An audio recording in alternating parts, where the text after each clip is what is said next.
तो हेलो, नमस्कार, सत श्री अकाल, आदाब, जय श्री कृष्ण, राधे राधे। मैं प्रिया मिश्रा आप सभी का स्वागत करती हूँ चंद्रा क्लासेस के प्लेटफॉर्म पे।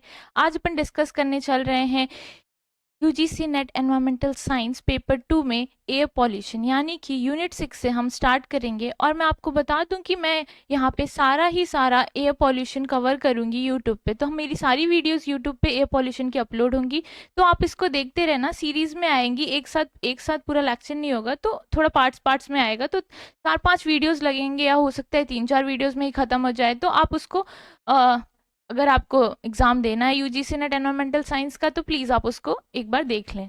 ठीक है, तो अपन से स्टार्ट कर रहे हैं कि air pollution. So what is air pollution?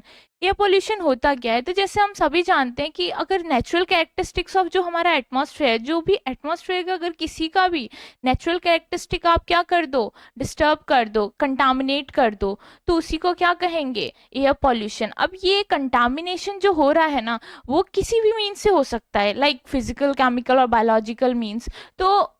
तो वहीं पे आप यहाँ पे यही लिखा हुआ है कि कंटामिनेशन ऑफ इंडोर और आउटडोर, ये देखिए, कंटामिनेशन ऑफ इंडोर और outdoor environment by any physical, chemical or biological agent that modifies the natural characteristics of the atmosphere, और that also मतलब वो ऑल्सो क्या करता है? Adverse effect on human health and animal, vegetation and the environment. ठीक है, तो ये देखो, ये ऐसा मैंने एक पिक्टोरियल रिप्रेजेंटेशन था, मेरे को थोड़ा अच्छा लग रहा था, तो मैंने ये दिखा दिया कि क्या क्या सोर्सेज हो सकते हैं, कि कहाँ से। देखो, outdoor air pollution affect urban rural areas is caused by multiple factors. यहाँ पे देखेंगे आप, तो ट्रांसपोर्टेशन से एयर पॉल्यूशन निकल रहा है, इंडस्ट्रीज से पॉल्यूशन निकल रहा है, दैन वेस्ट मैनेजमेंट के से भी क्या होता है, रिलीज होता है मीथेन वगैरह, मीथेन गैस वगैरह, and that also what it also add on air pollution.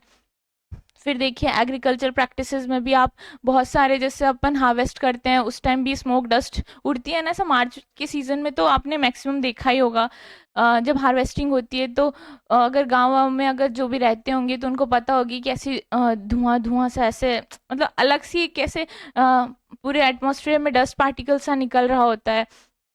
तो दैट एंड ये डस्ट, फिर ऐसे क्या, हाउस होल्ड एनर्जी, यहाँ से भी देखिए, घर में चूल्हा और कुछ जला रखा है या अलाव अलाव जला रखा है, तो उधर से भी क्या स्मोक और निकलता है, एंड दैट ऑल क्या क्रिएट करता है? Air pollution. बिकॉज ये सारे जाके एटमॉस्फेयर में क्या करेंगे? हमारे नेचुरल कैरेक्टरिस्टिक्स ऑफ एटमॉस्फेयर को डिस्टर्ब करेंगे, कंटामिनेट करेंगे, and that is called as air pollution. Okay, तो अपन आएंगे क्या सोर्सेज ऑफ एयर पॉल्यूशन में। देखिए, जो यूजीसी नेट का एग्जाम है ना, उसमें ये सारे सब टॉपिक्स हैं, तो मैं इसको स्किप इसलिए नहीं कर रही क्योंकि आप वरना बाद में कहोगे कि मैम आपने तो उड़ा दिया, बट स्टिल जैसे जो बेसिक्स है थोड़ा टाइम लगेगा, 5-6 मिनट, एंड एंड डन। पर मैं प्रॉपर इनकी डेफिनेशन नहीं लिखाऊंगी, जैसे कि नेचुरल सोर्स क्या होता है, मैं मुंह से बोल दूंगी। You need to understand, you don't need to write each and every definitions. तो इसलिए मैंने यहाँ पे सिर्फ और सिर्फ एग्जाम्पल साइड कर रखे हैं। मैंने यहाँ पे कुछ ऐसा नहीं ऐड कर रखा है कि आपको पूरा पूरा है ना डेफिनेशन लिखना पड़े या ये सब। देखो, मेरे जो नोट्स रहेंगे ना, वो शॉर्ट शॉर्ट नोट्स टाइप रहेंगे, बहुत ज़्यादा लेंदी नहीं रहेंगे, और जो मुझे ऐसा लगेगा जो मिस हो चुका है, या जो ऐसा है कि जो थ्योरी पोर्शन में से आना है, तो आई डेफिनेटली ऐड दैट। तो अभी आ जाते हैं अपन क्या, सोर्सेज ऑफ एयर पॉल्यूशन। क्या होता है सोर्सेज? अब जैसे कि हमें पता है कि दो तरह के सोर्सेज होंगे एयर पॉल्यूशन के, एक तो क्या, नेचुरल सोर्स, और दूसरा क्या होगा, एंथ्रोपोजेनिक सोर्स। जो नेचुरल सोर्स है ना, नेचर की वजह से हो रहा है जो भी पॉल्यूशन, एयर पॉल्यूशन जो भी नेचर की वजह से हो रहा है, जैसे कि यहाँ सारे एग्जांपल्स मैंने दे रखे हैं। देखिए, जैसे कि जो अपन देखते हैं कि dust from the land with little और नो वेजिटेशन। जो डस्ट होती है, जैसे लैंड होता है ना खुला, एकदम प्रॉपर खुला हुआ है, वहाँ पे कुछ नहीं है, मतलब कोई वेजिटेशन नहीं है, बहुत ही रेयर वेजिटेशन है, तो वहाँ की मिट्टी और वहाँ पे जो भी पार्टिकल्स वगैरह होंगे आप देखोगे तो ऐसे हवा चलते हैं तो उड़ती रहती है ना। तो ऐसे अगर कोई भी डस्ट पार्टिकल्स वहाँ पे इकट्ठे हो रखे होंगे, तो जैसे ही एयर का इधर उधर टर्बुलेंस होगा, तो क्या होगा, वो पार्टिकल्स एटमॉस्फेयर में आएंगे और वो क्या कॉज करेंगे, एयर में पॉल्यूशन कॉज करेंगे, एयर पॉल्यूशन। तो ये क्या है, ये हम ह्यूमंस की वजह से तो हो नहीं रहा है, तो this is a natural cause. तो ये नेचुरल सोर्स है एयर पॉल्यूशन का। देन वेजिटेशन भी एमिट करता है क्या, वोलेटाइल ऑर्गेनिक कार्बन जैसे आइसोप्रीन। तो हमें ऐसा पता नहीं था कि, हाँ मतलब पता नहीं होता था कि वेजिटेशन से भी होता है क्या। मतलब मैंने जब पहली बार पढ़ा था ना, तो मुझे भी ऐसा लगा था, बाद में हाँ यार वेजिटेशन से भी होता है, वो भी रिलीज करते हैं वोलेटाइल ऑर्गेनिक कार्बन। ये सब भी इवेपोरेट होके क्या कॉज करते हैं, एयर को पॉल्यूट करते हैं, ठीक है। Then again smoke and carbon monoxide from wild fires. आपने अक्सर कर देखा होगा कि जंगल्स में क्या हो जाती है, आग वगैरह लग जाती है और पता भी नहीं लगता है हमें, मतलब बहुत सारे जंगल्स का ऑफ कोर्स हम जंगल में तो रह नहीं रहे हैं, पर अगर दूर से देखते हैं तो हाँ लग जाता है कि बहुत बहुत घने जंगलों में क्या होता है कि आग लग जाती है। वो आग इसलिए भी लग जाती है क्योंकि समझ लो सनरेज कंसंट्रेट हो जाती है किसी सूखी पत्ती और इन सब पे, तो फिर अचानक से जैसे अचानक से क्या हो जाता है, आग लग जाता है। आपने देखा होगा न्यूज़ में आई थी, आता रहता है कि एक बार क्या कई बार ऐसे हो जाता है कि अमेज़न फॉरेस्ट में भी आग लग गई, उसकी वजह से वहाँ पे डाइवर्सिटीज़ को बहुत इफ़ेक्ट पड़ा और उनके हैबिटेट को भी इफ़ेक्ट पड़ेगा। ऑफ कोर्स अगर उनका रहने का जगह था वो और वहाँ पे आग लग जाएगी तो डेफिनेटली सबको ही प्रॉब्लम होती है। तो सेम विद द व्हाट वेजिट same with wild animals and all that, उनको भी प्रॉब्लम हुई। तो वहाँ पे जो ऐसे वाइल्ड फायर्स जो अचानक से बहुत भयानक भयानक आग लग जाते हैं, तो वो लोग भी क्या, वहाँ से भी क्या होता है, क्या smoke and carbon monoxide release होता है, ठीक है। वहाँ से भी क्या होता है, smoke and carbon monoxide release हो रही होती है। देन वॉल्केनिक एक्टिविटी प्रोड्यूस करता है सल्फर, क्लोरीन एंड पार्टिकुलेट्स। अब जैसे वॉल्केनोज होते हैं ना, तो वॉल्केनोज जब जब अपना है ना अंदर, देखो एक चीज और जान लो, जो क्या कहते हैं, अब वॉल्केनो होता है ना जो अंदर रहता है, मतलब अगर उसका जो मॉल्टन मटेरियल है जब वो अंदर है तो आप उसको क्या कहेंगे, magma.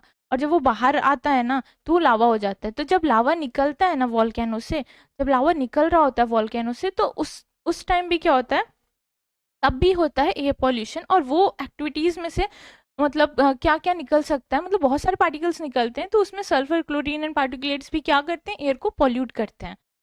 So this is also cause of natural source of air pollution. Then methane emitted by the digestion of food by animals, ठीक है, एग्जाम्पल कैटल है।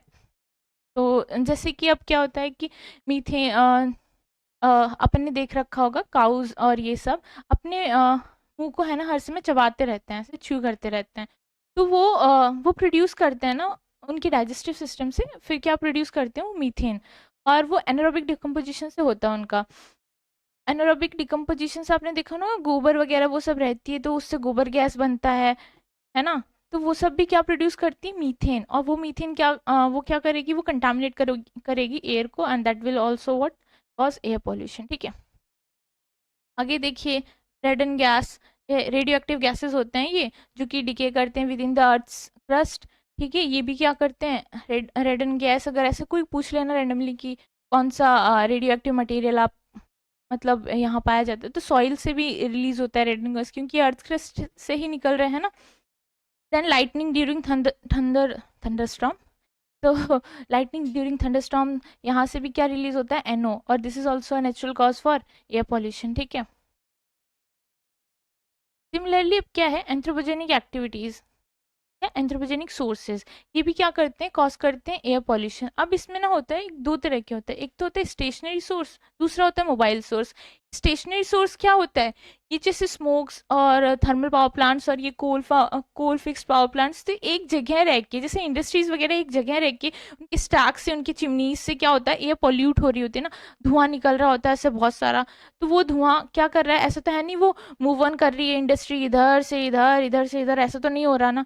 क्या होता है कि एक जगह से ही जो निकल रहा है, एक जगह ही, मतलब एक जगह रुका हुआ, इज कॉल्ड एज स्टेशनरी, और एक जगह से ही क्या एयर को पॉल्यूट करना, is called stationary source for air pollution. उस और उसके एग्जांपल्स देख लिया अपन ने, थर्मल पावर प्लांट्स और ऐसे fix power plants. Mobile sources में मतलब जो मूव ऑन करते रहते हैं ना, ठीक है, जो मूव ऑन कर रहे हैं उसमें क्या एग्जांपल्स आएंगे, अपन automobile in highways, aircraft from, और फिर व्हीकल से, बोट से एंड शिप से, ये सब मूव करते रहते हैं। और क्या इनके इंजन्स और जो भी लगता है उसमें, जो भी फॉसिल फ्यूल वो जब भी बर्न हो रहा होगा और जो भी उनका कंबशन वगैरह हो रहा होगा, तो उसमें से भी क्या निकलता है, एयर पॉल्यूटेंट्स, और वो कॉज करते हैं एयर पॉल्यूशन को, ठीक है। Then fumes from paint, aerosol sprays, hair sprays, varnish and other solvents, तो ये सब भी क्या कॉज करते हैं, एयर पॉल्यूशन। जैसे जो फ्यूम्स ऑफ पेंट, जब अपन पेंट ऐसे करते हो तो अजीब सी महक भी आती है ना, तो वो सब भी क्या होता है, वो भी क्या करते हैं, ये सब भी एयर पॉल्यूशन कॉज करते हैं। जैसे वार्निश, वार्निश ये होता है कि है ना, एक ट्रांसपेरेंट ट्रांसलूसेंट सा कोई लिक्विड सा ऐसे अपन लगा देते हैं किसी मटेरियल पे। अब जब वो लग जाएगा तो क्या होगा, तो उससे वो उसके प्रोटेक्शन के लिए लगाते हैं किसी भी चीज़ की। इट्स नॉट ओनली फॉर कि सिर्फ लकड़ी पे लगा दिया या किसी पे भी, मतलब सिर्फ लकड़ी पे, मतलब ऐसी जगह लगाते हैं ताकि वो प्रोटेक्टेड रहे। तो वो ट्रांसपेरेंट, वो डिफरेंट डिफरेंट कलर के आते हैं और वो शाइन करता है ऐसे, वो ऐसे सॉल्वेंट उसका। तो वो भी क्या करते हैं, उसमें से भी रिलीज क्या होता है, उसमें से भी जो ऐसे कुछ एमिट होता है, और दैट इज कॉल्ड एज, जो कि क्या करता है, एयर को पोल्यूट करता है। Hence it is also cause for air pollution.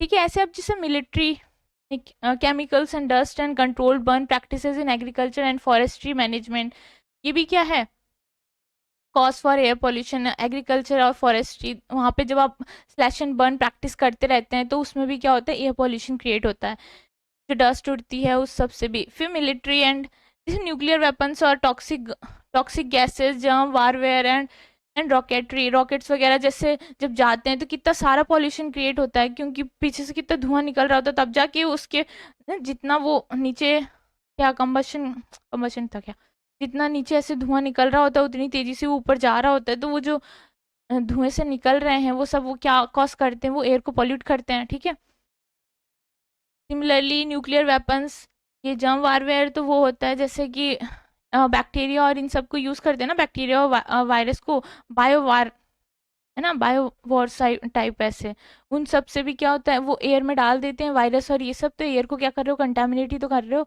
और अब अपना तुम एक तरफ तो सोच रहे हो कि चलो वॉर छेड़ दी किससे, बायो वेपन से, कि हाँ वायरस जैसे कोरोना वायरस आया था, वो तो सांस लेना ही, मार्क्स लग गए थे सबके। मार्क्स क्यों लग गए थे, क्योंकि एयर को ही कंटामिनेट कर दिया था, एयर में ही वायरस आ गया। अब जब एयर में ही वायरस आ गया तो दिस इज अ, कहा तो जाता है कि जानबूझ के किया ना जान किया, वो जो भी है, जिसका भी था, जिसने भी किया हो गया, पर वो टाइम गया।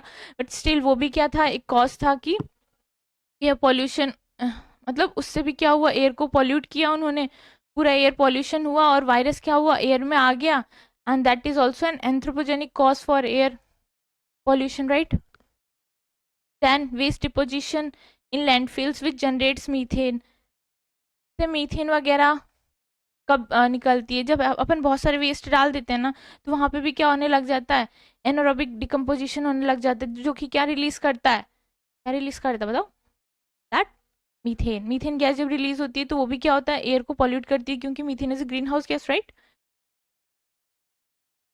तो move on to the next topic, क्या है, अब क्या पढ़ेंगे हम, टाइप्स ऑफ एयर पॉल्यूटेंट। ठीक है, तो दो तरह के एयर पॉल्यूटेंट होते हैं। तो जैसे जो भी सब्सटेंसेस ना एयर को पॉल्यूट करते हैं उन्हीं को हम बोलते हैं एयर पॉल्यूटेंट। ठीक है, जो भी सब्सटेंसेस एयर को पॉल्यूट कर रहे हैं उन्हीं को क्या बोलेंगे हम, एयर पॉल्यूटेंट। तो अब दो तरह के एयर पॉल्यूटेंट होते हैं, एक होता है क्या, प्राइमरी, और दूसरा क्या होता है, सेकेंडरी। अब प्राइमरी एयर पॉल्यूटेंट ना डायरेक्टली एमिट होते हैं किसमें, एनवायरमेंट में, और सेकेंडरी एयर पॉल्यूटेंट क्या होते हैं, दैट इज वो फिजिकल और केमिकल रिएक्शन करता है।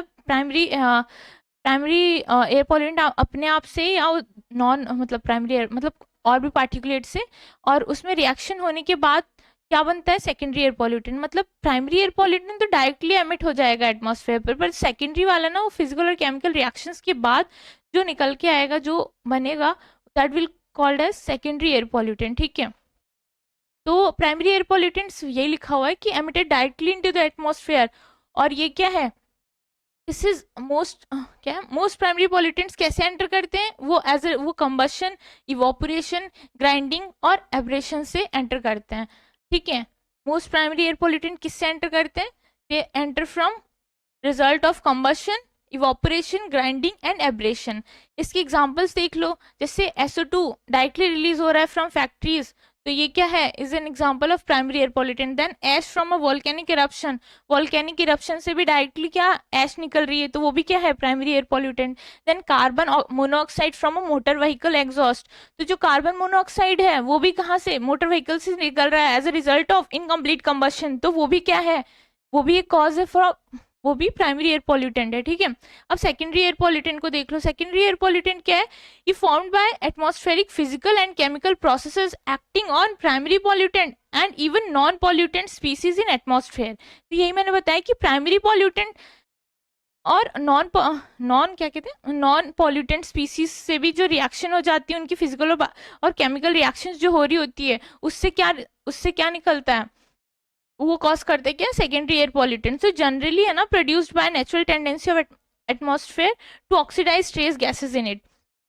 यानी कि जो भी है ना जैसे कि एनओ है, SO2 है, इनका ना ऑक्सीडेशन हो जाता है, इनका रिएक्शन कैसे होता है, ये ऑक्सीडाइज कर जाते हैं and then they form what, ये क्या बनाते हैं, then they form secondary air pollutants. जैसे कि ऑक्सीजन का मतलब ऑक्सीजन फ्री एटॉमिक ऑक्सीजन का क्या हो जाता है, ऑक्सीडेशन हो जाएगा ऑक्सीजन के साथ, तो क्या हो जाएगा वो O3 बना लेगा, ओजोन।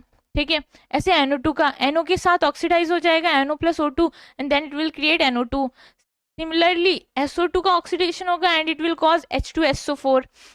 तो ये सब क्या थे, प्राइमरी एयर पॉल्यूटेंट का फिजिकल केमिकल रिएक्शन हुआ एंड क्या बना दिया उसने, सेकेंडरी एयर पॉल्यूटेंट। अब ये है ना कुछ ऐसे ये फैक्ट्स ऑफ एयर पॉल्यूटेंट्स, ये ऐसे देख लो एक बार, मतलब ऐसे दिमाग में रहना चाहिए, इतना भी नहीं कि लर्न करना, जो लर्न करने की चीजें आएंगी ना वो मैम उसको बता दूंगी कि इसको ध्यान से पढ़ लो, इसको फोकस कर लो। उसमें प्राइमरी एयर पॉल्यूटेंट और सेकेंडरी एयर पॉल्यूटेंट में आपको डिफरेंशिएशन पता होना चाहिए, प्लस उसका एग्जाम्पल पता होना चाहिए, इसलिए मैंने सारे एग्जाम्पल्स ही लिखे हैं। ठीक है, आप ऐसा मत करना कि एग्जाम्पल्स मिस कर देना। देखो डेफिनेशन एक बार को मतलब समझ में आ गई तो आप अपने मन से और सामने वाले को हिंदी इंग्लिश किसी में भी बता सकते हो, पर एग्जाम्पल्स भी है ना दिमाग में बैठा लो। एग्जाम्पल्स भी कैसे हैं, जैसे इतना हार्ड तो है नहीं कोई, एकदम सोच लो बस कि हाँ इसमें ये हो रहा है कि इसमें, क्योंकि कई बार ऐसे आ जाता है NO2 और ऐसे कुछ और एग्जाम्पल दे दिए, तो which among of them is primary air pollutant, secondary air pollutant, तो तुम्हें ये भी पता होना चाहिए। Just basic question, but still if you मतलब डिडंट रिकॉग्नाइज तो फिर क्या हो जाएगा, you lose your 2 marks, right.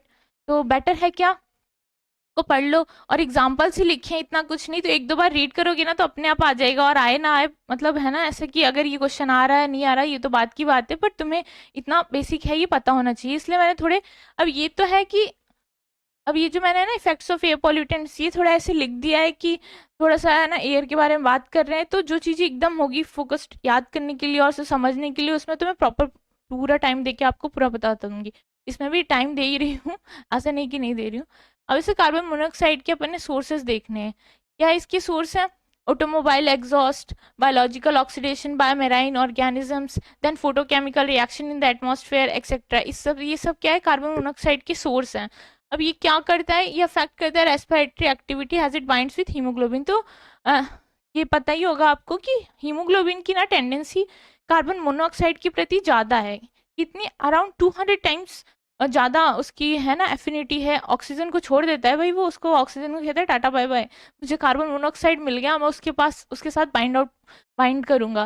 तो जैसे ही वो उसके साथ बाइंड कर लेता है तो हमारे क्या होता है, ब्लड में ऑक्सीजन की कमी हो जाती है। जब हमारे ब्लड को ऑक्सीजन की कमी होने लगती है तो क्या होगा बताओ, जब हमारे ब्लड को ऑक्सीजन की कमी होने लग जाती है तो हमारे हार्ट बीट रेज होने लग जाएगी, फिर हमारे लंग्स और हमारे ब्रेन को प्रॉपर ऑक्सीजन नहीं मिलेगा, हमारा लंग्स उतना है ना, हमारे ब्रेन में उतना ऑक्सीजन सप्लाई नहीं मिल पाएगा, तो उसके रिजल्ट्स क्या होते हैं, हेडक होने लगता है, नौसिया होने लगता है, डिजीनेस होने लगता है, ब्रीथलेसनेस होने लगता है, कोलैप्स हो जाते हैं अपन, मतलब गिर वर जाते हैं, लॉस ऑफ कॉन्शियसनेस, अपने होश खो बैठे हैं भाई। ठीक है, तो ये सारे है ना, इसीलिए कार्बन मोनोऑक्साइड, अब जो भी है ना, जो लोग क्या करते हैं सिगरेट स्मोक करते हैं, उनको पता है आपको 400 ppm उनका, अराउंड 400 ppm उनका कंसंट्रेशन होता है, मतलब एक नॉर्मल जो ट्रैफिक वाला, मतलब ट्रैफिक के पास अगर आप देखेंगे ना तो वहां पे भी क्या कार्बन मोनोऑक्साइड का कंसंट्रेशन ज़्यादा होता है। बट अगर जो सिगरेट स्मोकर है ना, उनके उनके बॉडी में आप देखेंगे ना 5 से 10% तो कार्बन मोनोऑक्साइड पड़ा ही होगा, मतलब कार्बोक्सी हीमोग्लोबिन पड़ी होगी, मतलब होगा ही, तो उनकी में ऑक्सीजन थोड़ा सा कम ही रहता है। यार तुम तो ऐसे ही कहूँगी क्या ही ज़रूरत है सिगरेट पीने का, पता नहीं फिर भी लोग पी रहे होते हैं। अब उनको पी रहे होते हैं, उनको बाद में पता लगता है जब ऐसा कुछ होने लगता है ना, ऐसा है, बस ये है कि भगवान की अच्छी कृपा थी कि वी आर लकी कि जो भी कार्बन मोनोऑक्साइड है ना, अगर आप 3-4 घंटे के बाद, घंटे में अच्छी सी सांस ले लो 3-4 घंटे बाद, जो भी आप कितना भी एक्सपोजर टाइम हो रखा हो आपका, मतलब बहुत ऐसा नहीं कि बहुत लॉन्ग टाइम, वो भी दिखाऊंगी ग्राफ के साथ। तो अगर थोड़ी देर बाद है ना, ऐसे 3-4 घंटे के बाद अपन अच्छी सी सांस ले लेते हैं और फ्रेश एयर में हो जाते हैं, तो हमारा जो वो कार्बोक्सी हीमोग्लोबिन है ना, वापस से कार्बन मोनोऑक्साइड को मतलब हीमोग्लोबिन छोड़ देता है, ऑक्सीजन वापस से कंबाइन हो जाता है एंड वी हम अपने नॉर्मल रूटीन में आ जाते हैं। ठीक है, तो ये देखो ये वही है कि देखो बहुत लोगों को ना ग्राफ देखना नहीं आता, तो मैं ग्राफ भी बता देती हूँ कैसे देखते हैं। तो ये देखो ये एक्स एक्सिस है अपना, और ये क्या है, ये वाई एक्सेस है, ठीक है। ये क्या अपना एक्स एक्सेस, ये क्या है वाई एक्सेस। अब जो ये एक्स एक्सेस है इस पे क्या लिखा है पहले ये देखा करो, ये एक्सपोजर आर, ठीक है, ये क्या है एक्सपोजर आर, और ये क्या है परसेंट ऑफ कार्बोक्सी हीमोग्लोबिन। तो ये क्या है, ये क्या डिनोट कर रहा है, परसेंट ऑफ कार्बोक्सी हीमोग्लोबिन, ठीक है, मतलब कितना कार्बोक्सी हीमोग्लोबिन है प्रेजेंट इन इन परसेंटेज, ठीक है। तो अब इसको देखो कि 0.1 से 1, 10, 100, ठीक है, और यहाँ पे क्या है इसके मार्किंग से 5, 10, 50 ऐसे करके। तो अब यहाँ पे देखो जब कंसंट्रेशन 15 ppm, 30 ppm या 100 ppm, नहीं 30 ppm तक देखो, और कितना परसेंट, 5%, जब आपकी बॉडी में 5% कार्बोक्सी हीमोग्लोबिन है और उसका कंसंट्रेशन 15 या 30 तक ही है, 30 ppm मतलब 5 पर मिलियन, ठीक है, इतना ही कंसंट्रेशन है, तो आपकी ना बॉडी में कोई सिम्टम्स नहीं दिखेंगे, नो सिम्टम्स। जो सिम्टम्स, कैसे सिम्टम्स थे, वो जो सिम्टम्स मैंने आगे वाली ये पिक्टोरियल रिप्रेजेंटेशन दिखाई थी ना, ये सारे सिम्टम्स हैं। अगर कार्बोक्सी हीमोग्लोबिन की कंसंट्रेशन हमारी बॉडी में बढ़ जाती है तो उसके बाद क्या क्या हो सकता है, ऐसे ऐसे कंडीशंस ये सारे हो सकते हैं। तो अगर क्या कहते हैं 30 और 15 ppm और कब तक 5% के आसपास है, 5 से 5, 7, 8 इतने तक, 5 से 10 तक मान लो, तो कोई कोई सिम्टम नहीं होगी। पर जैसे जैसे देखो इसका एक्सपोजर टाइम 10 आर, एक्सपोजर टाइम क्या हो रहा है यहाँ पे इंक्रीज हो रहा है ना, और ये 100 ppm के पास पहुंच गया, और यहाँ पे जो परसेंट कितना, और 10% से ज्यादा कार्बोक्सी हीमोग्लोबिन बाइंड अप कर, मतलब हीमोग्लोबिन ने कार्बन मोनोऑक्साइड से बाइंड कर लिया है। अब 10% से ज्यादा उसने बाइंड कर लिया है, और उसका कंसेंट और उसका एक्सपोजर टाइम भी 10 आर से ज्यादा हो चुका है, और उसका कंसंट्रेशन 100 ppm हो चुकी है, तो यहाँ पे क्या होने लग जाएगा आपको, हेडक, रिड्यूस्ड मेंटल एक्यूनिटी, ठीक है, ये सब होने लग जाएगा, आपको हेडक होने लग गया, मेंटल एक्यूटी होने लग जाएगी। ऐसे ही सेम अगर 30 ppm कंसंट्रेशन हो गई है, और ये कार्बोक्सी परसेंट कार्बोक्सी हीमोग्लोबिन कितना 50 और 10 के बीच में, या 100 के बीच, 100, ये 300, और ये 300 में तो हमारी क्या हो जाएगी, वॉमिट होने लग जाएगी हमको, और थ्रॉबिंग, हेडेक होने लग जाएगा ऐसे, और फिर 600 में you'll go in coma, coma में चले जाओगे कब, जब 50% कार्बोक्सी हीमोग्लोबिन बन जाएगी बॉडी में, ठीक है। और अगर 100% बन गई देन तो, और 600 ppm से ज़्यादा हो गया तो आप, जय श्री राम, है ना। तो यही है भाई, जो भी सिगरेट स्मोकर्स हैं या और भी जो है ना, थोड़ा मत पिया। ये तो मैंने ऐसे ही ऐसे लगा दिया था, मुझे ऐसे थोड़ा अच्छा लग रहा था कि SO2 क्या कॉज करेगा, हेडेक एंड एंजाइटी, ठीक है, impact on the central system, particulate matter और सल्फर डाइऑक्साइड से हो जाता है। फिर ये क्या है, benzene, pyrene and ozone, particulate matter, NO2, ये सब क्या कॉज करेंगे, irritation of eyes, nose and throat, breathing problems, cardiovascular disease किससे हो सकती है, पार्टिकुलेट मैटर से, ओजोन से, and then SO2 sulphur dioxide से, ठीक है। Impact on liver and spleen and blood किससे हो सकता है, NO2 से हो सकता है। पार्टिकुलेट मैटर और क्या कॉज कर सकता है, impact on the reproductive system. Similarly NO2 क्या कॉज कर सकता है, this is asthma and reducing lung function, irritation, inflammation and infections, then chronic obstructive pulmonary disease, ये भी पार्टिकुलेट मैटर कॉज करता है। Then lung cancer, particulate matter and BP। Then अपन है कार्बन डाइऑक्साइड बढ़ते हैं, इसके सोर्स क्या है, carbon burning of fossil fuels, depletion of forest, और इसका कॉज क्या कॉज कर सकता है, ये ग्लोबल वार्मिंग कॉज करता है, और भी चीजें कॉज कर सकते हैं। मरकरी का सिमिलरली अपन ने देखा तो कंबशन, सोर्स क्या है इसका, combustion of fossil fuels and plants, और कॉज क्या कर सकता है, ब्रेन एंड किडनी को डैमेज कर सकता है, क्या कर सकता है, ब्रेन एंड किडनी को डैमेज कर सकता है। देन विल फोर्थ क्या है, लेड है। लेड का सोर्स क्या हो सकता है, combustion of leaded gasoline products, और इसका जो कॉज करेगा ये toxic effect and brain damage, क्या करेगी, टॉक्सिक इफेक्ट और ब्रेन डैमेज। तो इससे पता है क्या कैसे क्वेश्चन आते हैं, यहाँ पे ऐसे आ जाता है कि मरकरी, ऐसे आपको मैच इन द फॉलोइंग्स दे देते हैं, मैच इन द फॉलोइंग्स में मरकरी भी लिखा हुआ है, लेड भी लिखा हुआ है, ब्रेन डैमेज लिखा हुआ है, ब्रेन एंड किड, और एक जगह किडनी डैमेज लिखा हुआ है। तो ब्रेन डैमेज में तो फिर आप लेड टिक करियो, लेड को टिक करना, और क्या मरकरी में किसको करेगा, किडनी डैमेज को। तो ऐसे मैचिंग द फॉलोइंग्स आ जाते हैं, तो आपको थोड़ा बहुत है ना बेसिक आइडिया होना चाहिए कि कौन क्या कॉज कर रहा है, इसलिए मैंने ये स्लाइड दिखाई है आप। ऐसे ही क्या है, पॉलीन्यूक्लियर एरोमेटिक हाइड्रोकार्बन्स का सोर्स क्या है इसका, automobile exhaust and industries result from burning coal and oil, gas, wood, garbage, tobacco, leaking fuel tanks and leaching from toxic waste dumping etc. then carcinogenic, और ये क्या होता है, ये कार्सिनोजेनिक होता है, ल्यूकेमिया भी कॉज कर सकता है, दैट इज ब्लड कैंसर भी हो सकता है, ठीक है।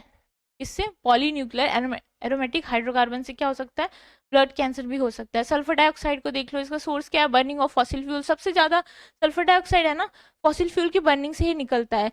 Around 95% of the sulphur dioxide are release from burning of fossil fuels, ठीक है। And the smelting of minerals ores, aluminium, copper, zinc, lead and iron that contain sulfur, ये भी क्या है, सोर्स है सल्फर डाइऑक्साइड के।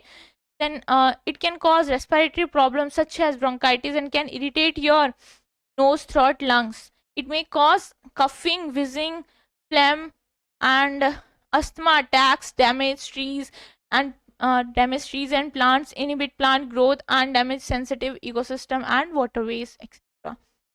Okay. Then chlorofluorocarbons.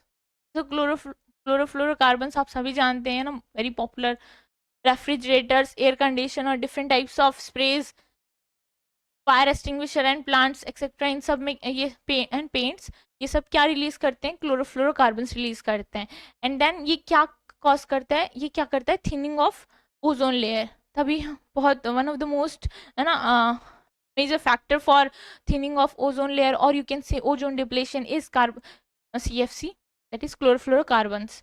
के बारे में अपन आगे डिटेल में पढ़ेंगे, मतलब डिटेल में तो क्या इसके ऐसे चलो उधर ही बताऊंगी, छोड़ो, ठीक है। फिर नाइट्रोजन ऑक्साइड्स आ जाए, सोर्सेस क्या है इसके, these gases are release from where when fuel is burned at high temperature, तो NOx pollution is emitted by automobile, trucks and various non-road vehicles, example construction equipments and then boats etcetera, इन सब से क्या है, nitrogen dioxide निकलता है। फिर ये क्या होता है, elevated level of nitrogen dioxide can cause damage to human respiratory tract, मतलब ज़्यादा लेवल पे नाइट्रोजन डाइऑक्साइड अगर रिलीज मतलब आप कंज्यूम कर ले रहे हो तो क्या हो जाएगा, that can damage your respiratory tract and increase a person's vulnerability to and the severity of respiratory infections and asthma. Long term exposure to high level of nitrogen dioxide can cause chronic lung disease. तो ज़्यादा देर तक अगर long term exposure में आप NO2 के exposure में रहते हो, मतलब बहुत देर तक NO2 इनहेल करने को मिला है आपको, ऐसे एरिया में हो जहाँ पे NO2 ज़्यादा रिलीज हो रखा है, तो that can also lead to chronic lung diseases और रेस्पिरेटरी इन्फेक्शंस एंड अस्थमा को भी ये कॉज करता है। देन पार्टिकुलेट मैटर क्या है, source from construction sites, wild fires इसके सोर्स हैं जो, and wood burning, gravel pits, agriculture activities and dusty roads, तो ये सारे सोर्सेज हैं किसके, पार्टिकुलेट मैटर के। Fine particulates can be inhaled deep into the lungs and can cause breathing and respiratory problems, irritation, inflammation and pneumoconiosis, a disease of the lungs caused due to inhalation of the dust. तो ये क्या cause करेगा, निमोकोनोसिस। And इसके sources देख लियो, construction sites हैं, wild Fyers हैं, burning, would burning से है, एग्रीकल्चर एक्टिविटीज से क्या सब ये सब क्या रिलीज कर सकते हैं, पार्टिकुलेट मैटर। देन एस्बेस्टोस, ये माइनिंग एक्टिविटीज की वजह से भी रिलीज होता है, और ये क्या कॉज करेगा, asbestosis. Asbestosis is a cancerous disease of lungs, right. तो सिलिकॉन डाइऑक्साइड पे आ जाओ, तो stone cutting, pottery, glass manufacturing and cement industries से क्या रिलीज होता है, SO2, नहीं सिलिकॉन डाइऑक्साइड है, ठीक है, दिस इज सिलिकॉन डाइऑक्साइड, और ये क्या कॉज करेगा, सिलिकोसिस, जो कि एक कैंसरस डिसीज है। तो ये तो थे क्या अपने इफेक्ट ऑफ एयर पॉल्यूटेंट्स, है ना, क्या क्या इफेक्ट है। अब ऐसा नहीं कि बस उतना ही एयर पॉल्यूटेंट है, और भी एयर पॉल्यूटेंट है, अगर मुझे लगेगा है ना, उसमें से 2-4 तो मुझे ऐसे था इंपॉर्टेंट है, बाकी अगर मुझे और लगेंगे ना तो I add it up in the slides later on. तो मैं आपको सारे दिखा दूंगी कि कौन कौन से, और जो भी एग्जाम्स में आए हैं ना, अगर मुझे और भी दिखेंगे तो वो मैं ऐड कर दूंगी इसमें, ठीक है। अब अपन क्या स्टार्ट करेंगे, 6 क्राइटेरिया एयर पॉल्यूटेंट्स। तो 6 क्राइटेरिया एयर पॉल्यूटेंट्स होता क्या है, तो देखो ये जो क्लीन एयर एक्ट है ना, क्लीन एयर एक्ट ऑफ 1970, उन्होंने आइडेंटिफाई किया था 6 कॉमन एयर पॉल्यूटेंट्स को, और उसको अपन ने क्या कहा, क्राइटेरिया एयर पॉल्यूटेंट्स, ये क्राइटेरिया वर्ड आया था, ईपीए ने एक रिपोर्ट पब्लिश की थी जो एयर क्वालिटी क्राइटेरिया करके, तो वो क्राइटेरिया उन्होंने अपने रिपोर्ट के नाम से इधर छेप दिया। तो अब ये 6 क्राइटेरिया एयर पोल्यूटेंट्स कौन कौन से हैं, ground level ozone, carbon monoxide, sulphur dioxide, small particulates, nitrogen dioxide, lead. ठीक है, कौन कौन से 6 क्राइटेरिया एयर पोल्यूटेंट्स हैं, तो पहले आपको ये भी पता होना चाहिए कि कौन कौन से 6 क्राइटेरिया एयर पोल्यूटेंट्स हैं। इसमें ना कार्बन डाइऑक्साइड नहीं आता है, तो बच्चे है ना कंफ्यूज हो जाते हैं, कार्बन मोनोऑक्साइड होगा, कार्बन डाइऑक्साइड होगा, तो वो लोग दूसरे एग्जाम जैसे स्टेट पोल्यूशन बोर्ड, मतलब स्टेट सेट में, जैसे गुजरात सेट हुआ, राजस्थान सेट या कहीं का सेट, तो स्टेट साइड में मैंने ऐसे क्वेश्चंस देखे हैं कि वो पूछ लेते हैं कि ऑप्शंस देते हैं कि ऐसे, और इसमें एक आध दो नहीं रहेंगे जो क्राइटेरिया पॉल्यूटेंट्स में है, तो उसमें कार्बन डाइऑक्साइड भी रहता है, कार्बन मोनोऑक्साइड भी रहता है, तो बच्चे है ना गलती से कार्बन डाइऑक्साइड कार्बन मोनोऑक्साइड दोनों को 6 क्राइटेरिया पॉल्यूटेंट में समझ के कुछ और ही टिक कर आते हैं, तो वो गलत हो जाता है। ठीक है, तो इसीलिए नाम ये 6 के 6 याद कर लो, कौन कौन से हैं, carbon ground level ozone, carbon monoxide, sulphur dioxide, small particulates, nitrogen dioxide और लेड। ठीक है, याद रहेगा। अब क्या है, अब अपन पढ़ेंगे ग्राउंड लेवल ओजोन। तो ग्राउंड लेवल ओजोन क्या है, पहली बात जानो, ग्राउंड लेवल ओजोन है ना ट्रोपोस्फेरिक ओजोन है। ट्रोपोस्फेरिक ओजोन क्यों, क्योंकि ट्रोपोस्फेयर में प्रेजेंट होता है, इसीलिए ट्रोपोस्फेरिक ओजोन। प्लस ये बैड ओजोन कहते हैं इसको, क्यों बैड ओजोन कह रहे हो, क्योंकि ये एयर को कंटामिनेट कर रहा है और ये कॉज करता है, मतलब ये अफेक्ट करता है ह्यूमन हेल्थ एंड एनवायरनमेंट को, इसलिए ये बैड ओजोन है। और स्ट्रेटोस्फेयर को क्या कहोगे, जो स्ट्रेटोस्फेयर में प्रेजेंट जो ओजोन होता है वो क्या होता है, वो गुड ओजोन होता है। अब वो गुड ओजोन है क्यों, क्योंकि वो यूवी रेडिएशन यूवी शील्ड करता है, मतलब यूवी रेस को धरती पे आने से प्रोटेक्ट करता है, तो इसीलिए उसको क्या बोलते हैं हम, stratospheric ozone, and that is a good ozone. तो 10% ये क्या करता है, कंटेन करता है 10% of total ozone. Ground level ozone जो है कंटेन करता है 10%, only 10% of the total ozone. और ये क्या है, सेकेंडरी एयर पॉल्यूटेंट्स थे, मैंने बताया था ना, ऑक्सीजन ओ का मतलब उधर primary air pollutant, secondary air pollutant में आपको दिखाया था, O3 क्या है, सेकेंडरी एयर पॉल्यूटेंट्स, तो वही बात है यहाँ पे, it is a secondary air pollutants. फिर ये क्या करता है, कॉज करता है हार्मफुल इम्पैक्ट और toxic effect on human and vegetation. Obviously bad ozone है तो यही काम करेगा ये। Then it is also called as surrogate for eye irritation. अब इसको क्या बोला अपन ने, सैरोगेट फॉर आई इरिटेशन।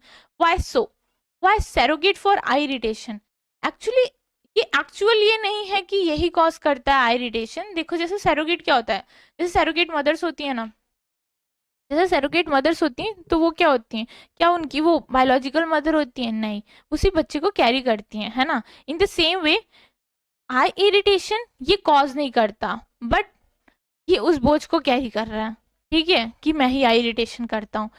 अब ये क्यों, क्योंकि है ना eye irritation is mainly caused by photochemical smog, जो कि principally means that is basically caused by photochemical smog, जैसे कि formaldehyde, peroxy benzoyl nitrate and PAN peroxy acetyl nitrate, acrolein, ये सारे ना मेजर रिस्पॉन्सिबल है आई इरिटेशन के लिए, ना कि ये। मैं लिख देती हूँ ताकि आप लोगों को पता चल जाए क्या है।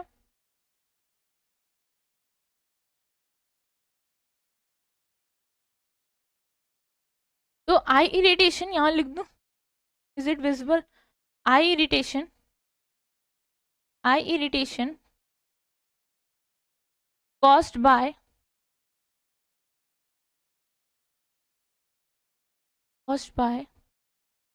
photochemical,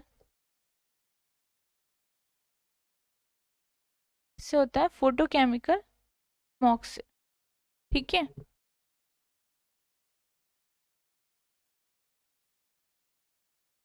जैसे कि फॉर्मेल्डिहाइड,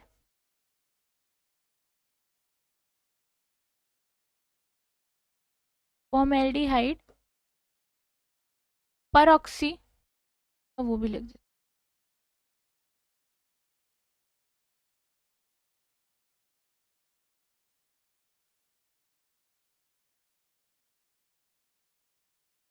है, एंड देन परऑक्सी, और दिख रहा है ना, परऑक्सी acetyl nitrate,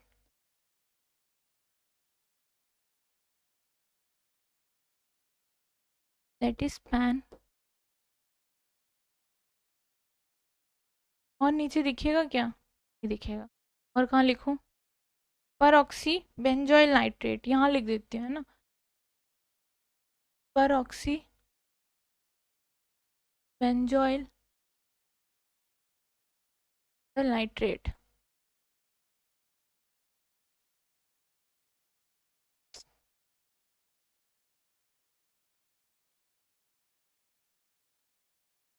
oxy benzoyl nitrate, PbZN, ठीक है। और एक्रोलिन। तो ये सारे है ना, ये सारे रिस्पॉन्सिबल हैं आई इरिटेशन के लिए, ना कि ग्राउंड लेवल ओजोन। और ये क्या, चलो ग्राउंड लेवल ओजोन और क्या कॉज करता है? Chest construction, irritation of mucus membrane, damage to vegetation, ये सब ये कॉज करता है। यहाँ पे आप देखो, मैंने दिखा रखा है क्या, जैसे ये ट्रोपोस्फेयर है और ये क्या है? स्ट्रेटोस्फेयर। तो ट्रोपोस्फेयर में देखो ये गाड़ी वाड़ी चल रही है, इंडस्ट्री से धुआं निकल रहा है, यहाँ पे पॉल्यूशन क्रिएट, तो ये सब ट्रोपोस्फेयर हमारी, ये हमारा अर्थ है जहाँ पे हम रह रहे हैं, और ये ट्रोपोस्फेयर है। और ये क्या कॉज करेगा? Bad ozone. सिमिलरली ये स्ट्रेटोस्फेयर है, ये प्रोटेक्ट करता है ओजोन लेयर को अपनी धरती पे आने से, इसलिए ये क्या है? गुड ओजोन, ठीक है।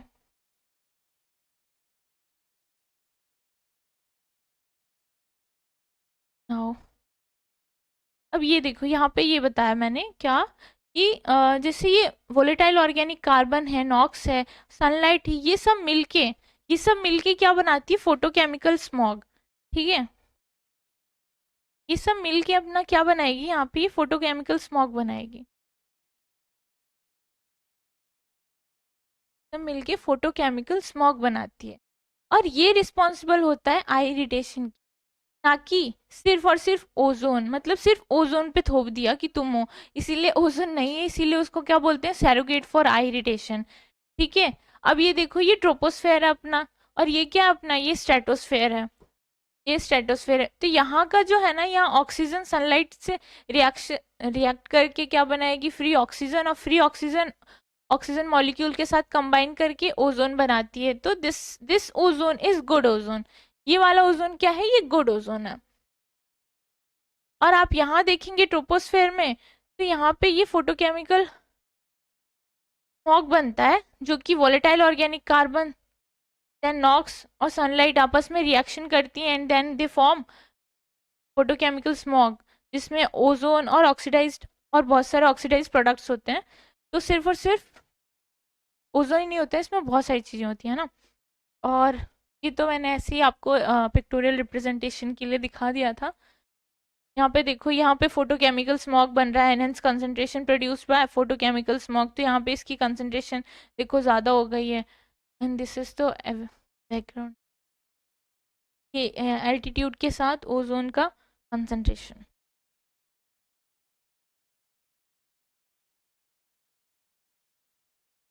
ये देखो, ये क्या है?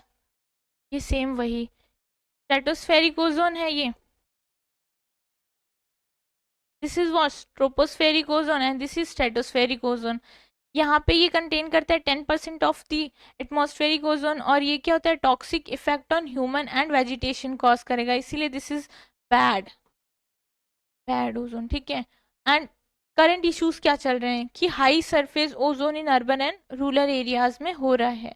इस वजह से क्या हो जा रहा है? मतलब स्मॉग ओजोन ज़्यादा बन रहा है, इसलिए क्या ये इफेक्ट कर रहा है, अपने toxic effect on humans and vegetation, that's why it is not good, and it is like ज़्यादा प्रॉब्लम आ रही है, ये मतलब बन रहा है इन एटमॉस्फेयर। सो अब ये क्या है? Stratospheric ozone, that is ozone layer, ये कंटेन करता है 90% of atmospheric ozone, and this beneficial role है क्योंकि ये act as a primary UV radiation shield.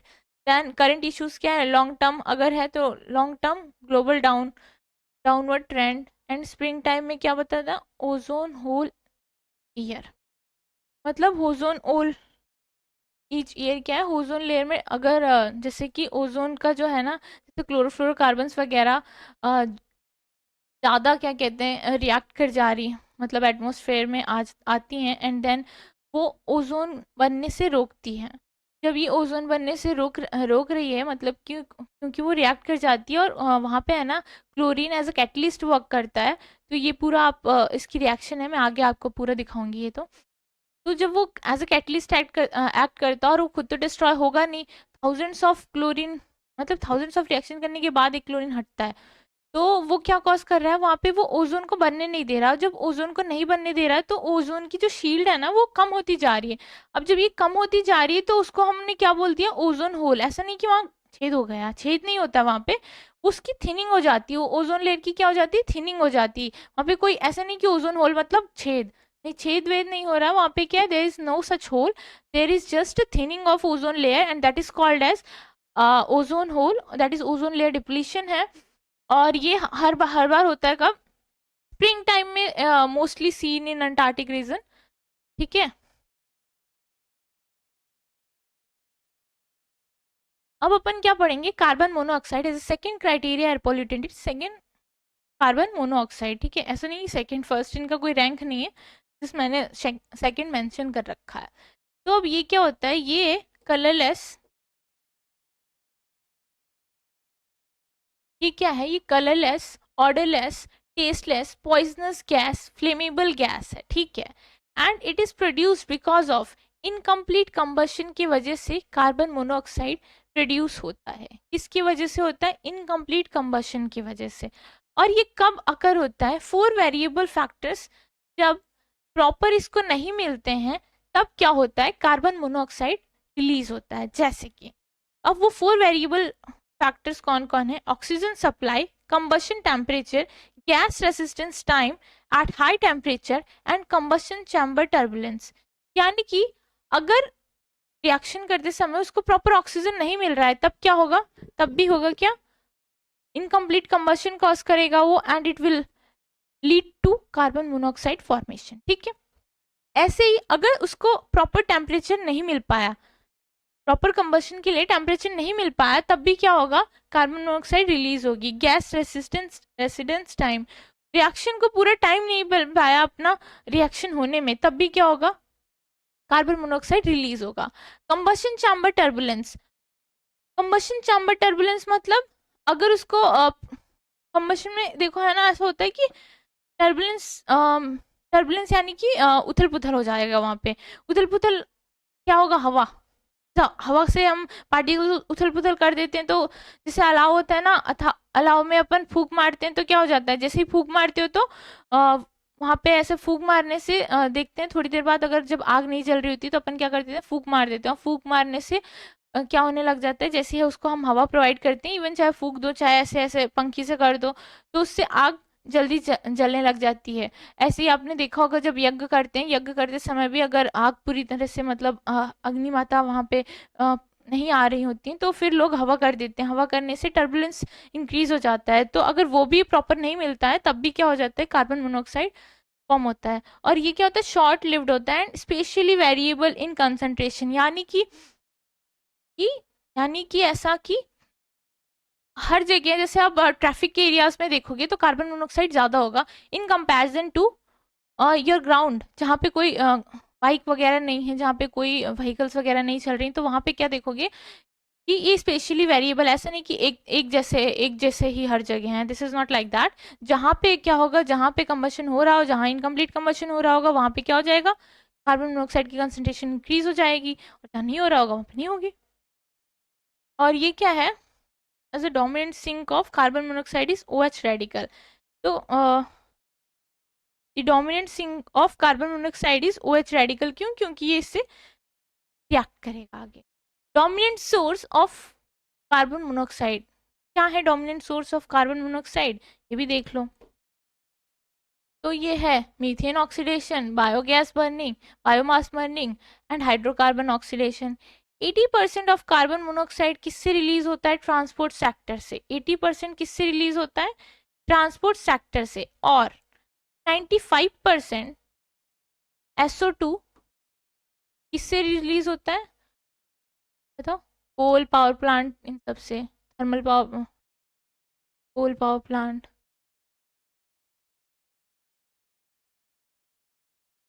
और 5% रिलीज होता है उधर वेहिकुलर मूवमेंट से। कौन? SO2। ठीक है, 5। तो 80% कार्बन मोनोऑक्साइड किससे रिलीज हो रहा है? ट्रांसपोर्ट सेक्टर से। Carbon monoxide is an asphyxiant. Asphyxiant यानी कि यहाँ पे होना क्या होने लग जाता है, आपको सांस लेने में दिक्कत आने लग जाती है। क्या होने लग जाता है? सांस लेने में आपको दिक्कत आने लग जाती है। तो सांस लेने में जब दिक्कत आने लग जाती है उसी को क्या बोलते हैं अपन? एस्फेक्सिएंट।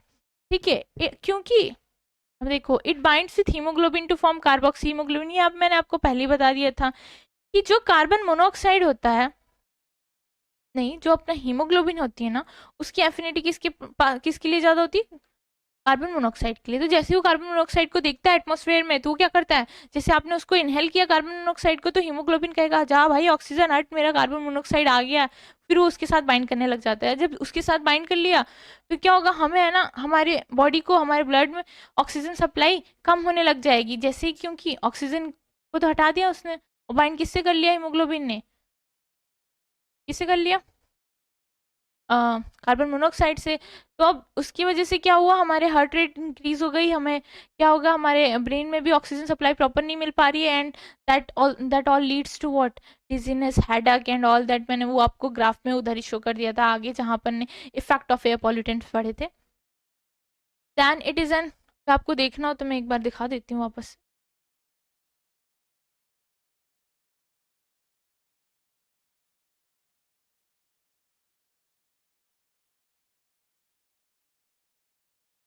ये देखो, ये सब होने लग जाता है आपको, कार्बन मोनोऑक्साइड अगर आपकी बॉडी में ज़्यादा होने लग जाता है। Nausea, headache, dizziness, breathlessness.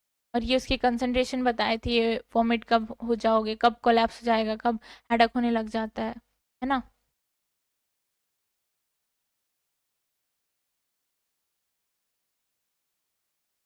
चलो आज के लिए अपन इतना ही पढ़ेंगे। नेक्स्ट सेशन में अपन सारे आगे के जो 4 क्राइटेरिया एयर पॉल्यूटेंट्स हैं वो कवर करेंगे, और साथ ही साथ एक क्विक रिवीजन भी कराऊंगी जो भी हमने पढ़ा है। तो ये आप सीरीज देख लेना, पूरे एयर पॉल्यूशन के नोट्स है ना, आपको यूट्यूब पे अवेलेबल करा दूंगी। यहाँ से ही आप प्रॉपर नोट्स बना लो। ये चाहे आप नए, मतलब आपको कहीं और इधर उधर देखनी नहीं पड़ेगी। इवन मैं इसके क्वेश्चंस भी PYQ में देखूंगी, अगर मुझे मिलेंगे सारे तो मैं वो भी सारे यहाँ पे यूट्यूब पे डाल दूंगी। तो तब तक के लिए कीप वर्किंग हार्ड, मुस्कुराते रहिए।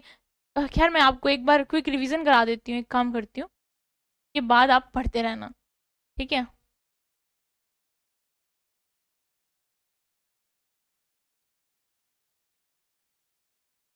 तो सबसे पहले अपन ने क्या पढ़ा? अपन ने पढ़ा एयर पॉल्यूशन। एयर पॉल्यूशन क्या होता है? Air pollution is contamination of indoor and outdoor environment by any physical and chemical biological agent say that modify करता है क्या? Natural characteristics of air.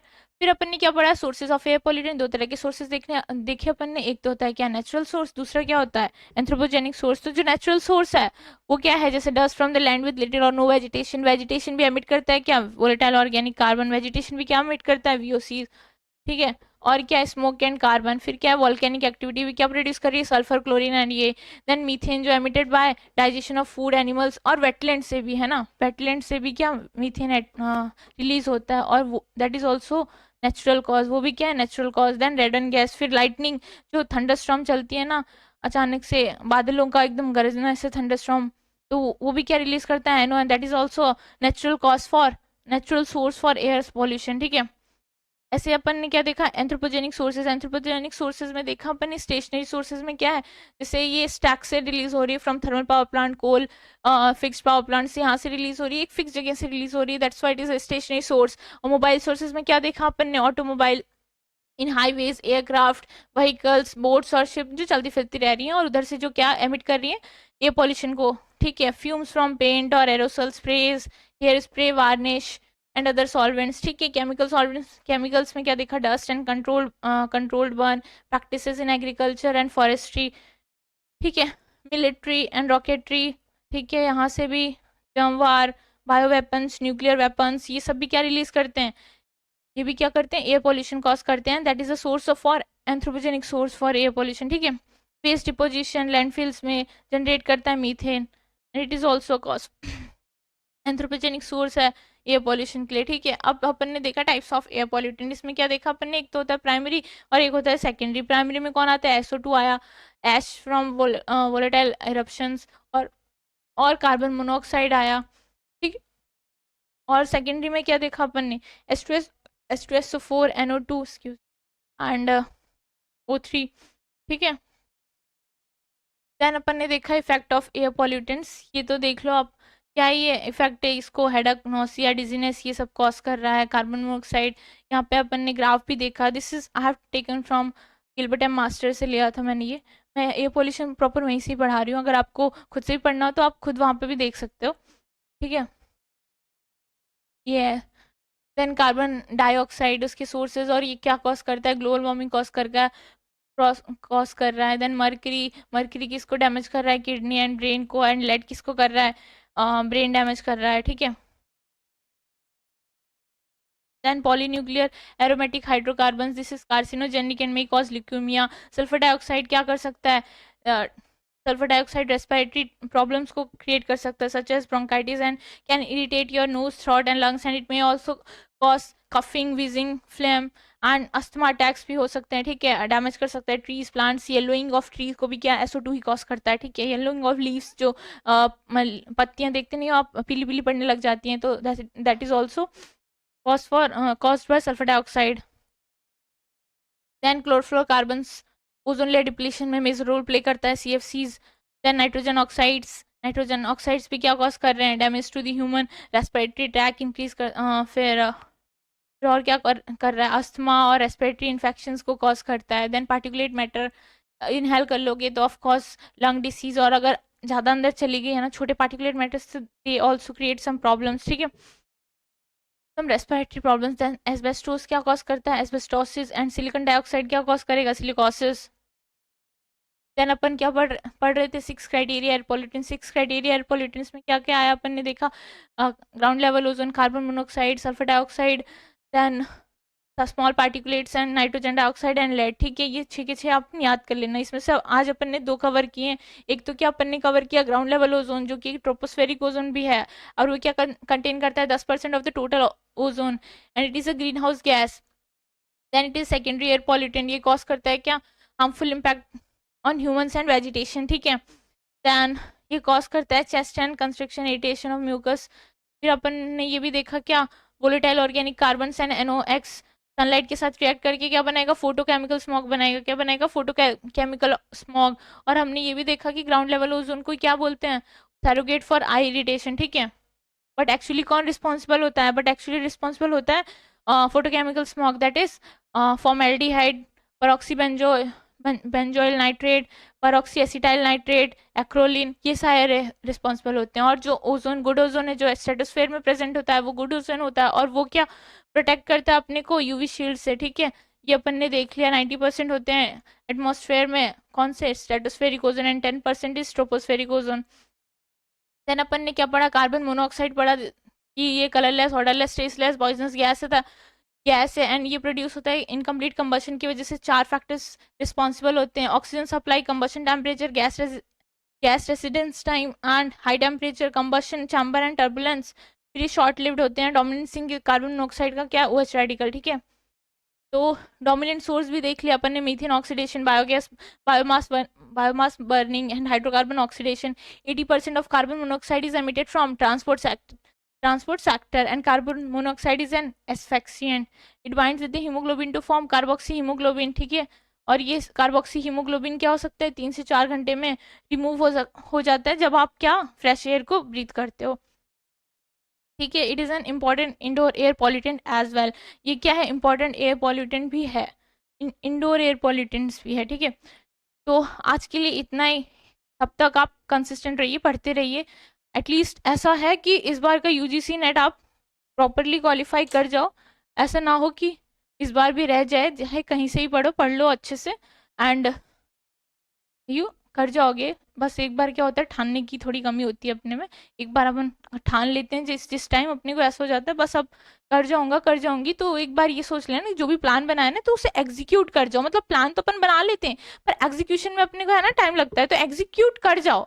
ऐसा मत सोचना कि नहीं यार जाने दो, कल से थोड़े टाइम बचा है, ज़्यादा टाइम बचा नहीं, जून 2024 में अपना एग्ज़ाम है, पढ़ जाओ तब तक, इधर उधर सोचो मत। Till then study, study hard. Okay, bye bye, thank you.